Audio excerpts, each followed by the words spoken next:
What's up, music lovers? Welcome back to Decades of Rock. Today, we're taking a groovy trip back to 1971, a year that gave us some absolutely incredible music. While everyone remembers American Pie and It's Too Late, One toke over the line, sweet Jesus, one toke over the line. there were dozens of amazing songs that hit the charts once and then vanished into the vinyl void. Today, we're counting down 10 forgotten one-hit wonders from 1971 that deserve another spin on your turntable. Trust me, by the end of this video, you'll be hunting down these tracks on Spotify. Let's dive in. Number 10. The Fifth Dimension, Never My Love. Wait, what? You're thinking of the Association's version from 1967, right? Well, The Fifth Dimension took this classic and gave it a completely different soul-funk makeover in 1971, and it peaked at number 12.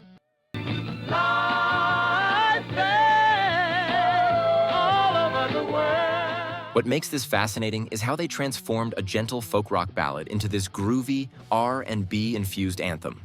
The harmonies are still pristine. This is the Fifth Dimension after all. But the rhythm section just punches you in the face with funk.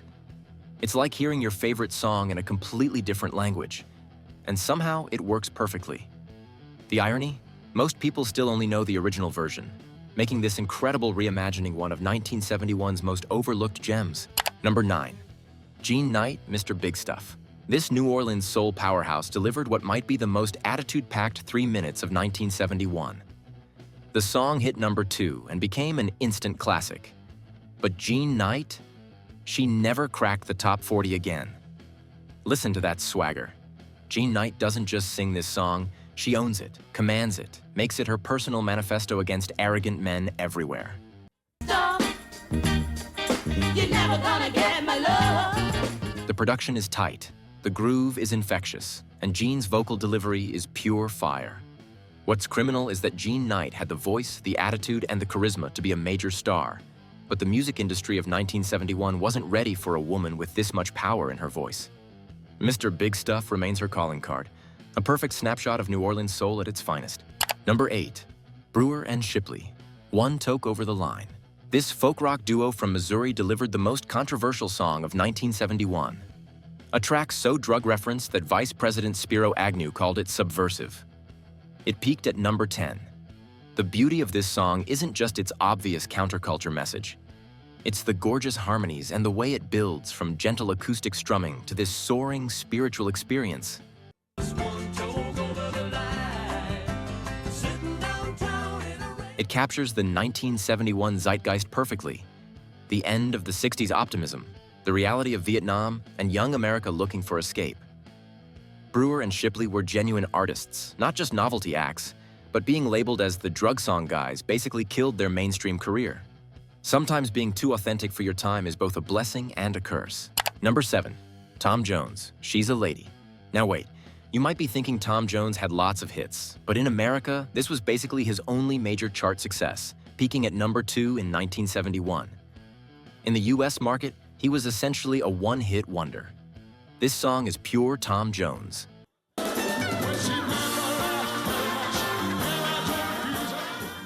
That powerhouse voice, the dramatic delivery, and an arrangement that builds like a Vegas showstopper. What's fascinating is how it perfectly captured the early 70s shift toward more sophisticated pop production while still maintaining that raw, masculine energy Tom Jones was famous for. The irony is that Tom Jones was a massive international star and Vegas legend, but American radio only really embraced this one track. It shows how differently artists can be perceived in different markets. Sometimes timing and cultural context create these strange one-hit wonder situations even for established stars. Number 6. Middle of the Road. Chirpy, Chirpy, Cheep Cheep. This Scottish pop group delivered the most annoyingly catchy song of 1971. And I mean that as the highest compliment possible. This song is pure bubblegum perfection. It's simple, it's repetitive, and it will be stuck in your head for years after you hear it.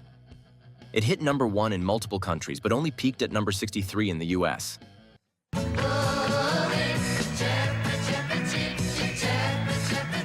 Americans apparently weren't ready for this level of cheerful absurdity. Sally Carr's lead vocal is so infectiously happy that it's almost suspicious, like nobody should be this enthusiastic about chirping sounds. But that's exactly what makes it work. It's committed to its own ridiculousness. Middle of the Road never replicated this success in America, making them the perfect example of how cultural barriers can create one-hit wonders. Number 5. Honeycone, Stick Up. These three ladies from Los Angeles delivered one of the coolest, most badass songs of 1971. It peaked at number 11, and honestly, it should have been bigger. Listen to that groove. This is Motown-influenced soul with attitude for days. The story tells of a woman planning to rob a bank because her man left her broke, and the way they deliver it, with complete conviction and killer harmonies,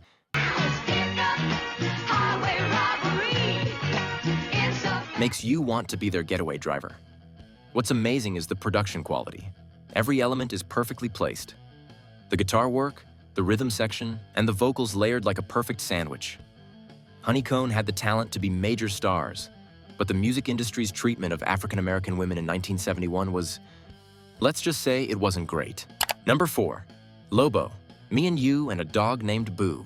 Kent Lavoie, performing as Lobo, gave us this perfect slice of early 70s storytelling that peaked at number 5. It's a road trip song, a nostalgia song, and a friendship song all wrapped into 3.5 minutes. The genius of this song is its simplicity.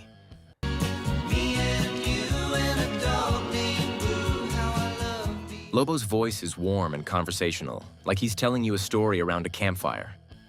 The acoustic guitar work is beautiful, and that chorus, Me and You and a Dog Named Boo, is pure poetry in its simplicity. This song captures that early 70s wanderlust perfectly. The idea that happiness isn't about destinations, it's about the people and dogs you travel with. Lobo had a few more minor hits, but nothing ever matched the perfect storm of storytelling and melody found here. Number 3. Honeycone, Want Ads. Wait, didn't we already cover Honeycone? Yep, that was Stick Up. These incredible women actually had 2 hits in 1971, but Want Ads was the bigger one, hitting number 1. This is perfection in vinyl form. The concept, a woman advertising for love through classified ads, is clever and relatable, but it's the execution that makes it legendary. Those harmonies are tighter than a drum, the groove is absolutely infectious, and the production is crisp and punchy. Honestly, the fact that Honeycone isn't remembered as one of the great girl groups of all time is a travesty. They had the voices, the songs, the look, and the attitude. Want Ads proved they could compete with anyone. This song still sounds modern today. That's the mark of true timeless music. Number 2. 5-Man Electrical Band. Signs. This Canadian rock group delivered the ultimate counterculture anthem of 1971, peaking at number 3. If you've never heard this song, you're about to understand why the establishment was terrified of rock music. Signs is protest music at its finest, specifically protesting all the signs telling you what you can and can't do. The guitar work is phenomenal. The vocals are passionate.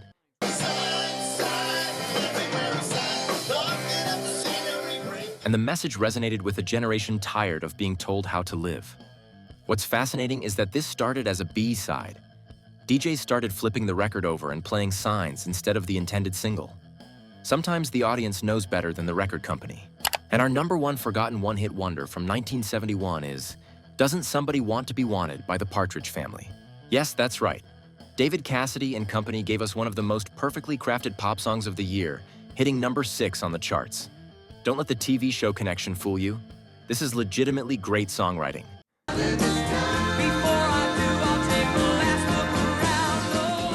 The melody is absolutely infectious.